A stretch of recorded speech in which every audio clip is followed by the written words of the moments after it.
Gruodžio 14 dieną Lietuvos Respublikos švietimo ir mokslo ministerijoje Klaipėdos universiteto rektorius profesorius daktaras Vaidutis Laurėnas, infrastruktūros ir plėtros prorektorius profesorius daktaras Rimantas Didžiokas ir plėtros skyriaus vedėja Rasa Viederytė galimiems investitoriams pristatė Klaipėdos universiteto plėtros viziją ir bendrabučio statybos projekto idėją.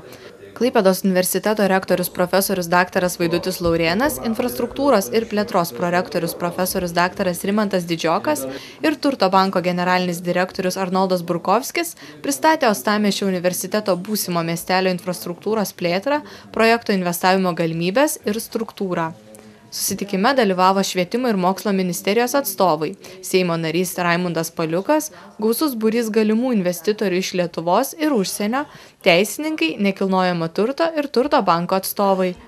Klaipėdos universiteto infrastruktūros ir plėtros prorektorius profesorius daktaras Rimantas Didžiokas tikina, kad šiuo susitikimu buvo siekiama gauti naudingų patarimų, reikalingų vystant bendrabučio statybos projektą. Mes siekiame, kad mums padėtų ir patartų ir galbūt prisidėtų lėšomis, kad per galimai trumpą laiką Klaipėdos universitete galėtumėm pastatyti pradžiai 2 naujus pastatus bendrabučio, o paskui artimoje ateityje ir 3, kad užtikrintumėm nuo 6 iki 900 vietų skaičių tokiuose naujose moderniuose bendrabučiuose. Pasak profesoriaus daktaro Rimanto Didžioko, susitikimas pavyko ir buvo sulaukta nemažai susidomėjimo.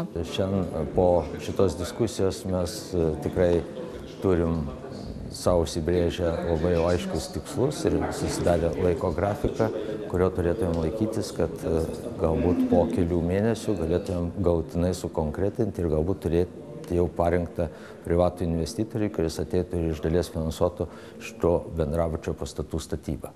Šios savaitės pradžioje Klaipėdos universitete įvyko spaudos konferencija Klaipėdos universiteto infrastruktūros plėtra.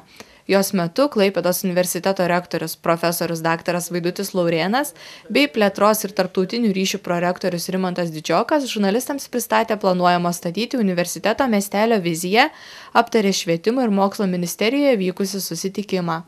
Spaudos konferencijoje dalyvavę žurnalistai domėjosi ne tik pačiais planais, bet ir jų įgyvendinimo trukme, jau pradėtais vykdyti darbais, įvairiausiamis finansinėmis ir ekonominėmis sąnaudomis.